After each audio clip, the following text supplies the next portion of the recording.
Well, here's one I didn't see coming.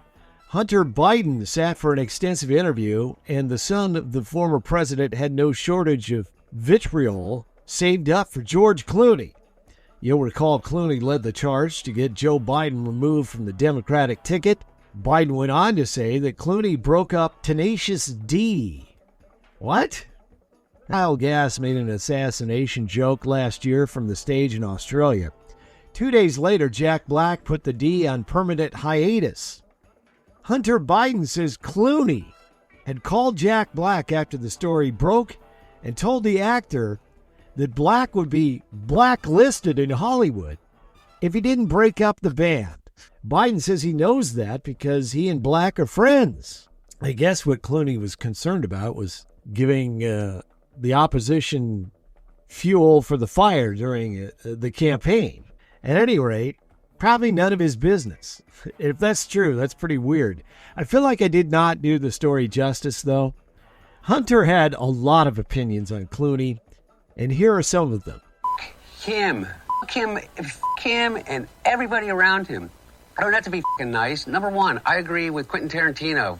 George Clooney is not a actor. He is a I don't know what he is. He's a brand. And by the way, and God bless him. You know what? He supposedly treats his friends really well. You know what I mean? Buys them things. And he's got a really great place in Lake Como. And he's great friends with Barack Obama. You, what do you have to do with anything? Hunter Biden, in an interview conducted by YouTuber Andrew Callaghan, who, by the way, was dressed like an extra in the movie Caddyshack.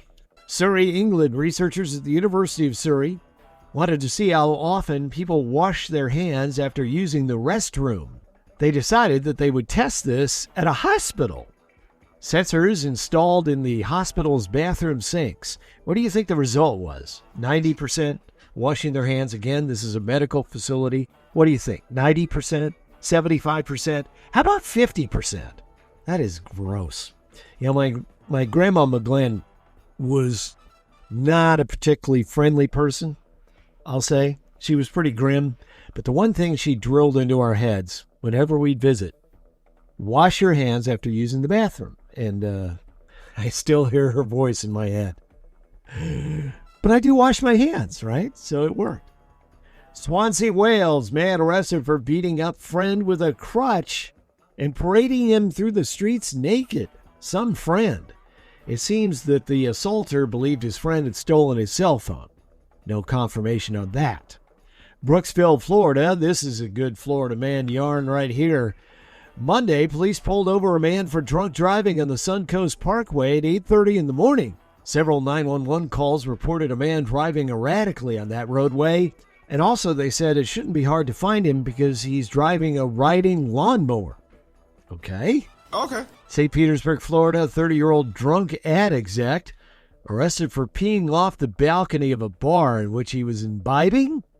His pee-pee hitting several people below. Bedfordshire, England, a 23-year-old drug dealer sentenced to almost 3 years in prison after he accidentally texted a cop about his new line of wares. It seems the cop was already in his phone from a previous investigation into his activities. And finally, Belleville, Illinois. I feel like I need to find a new word more descriptive than bonkers, which is one of my go-tos.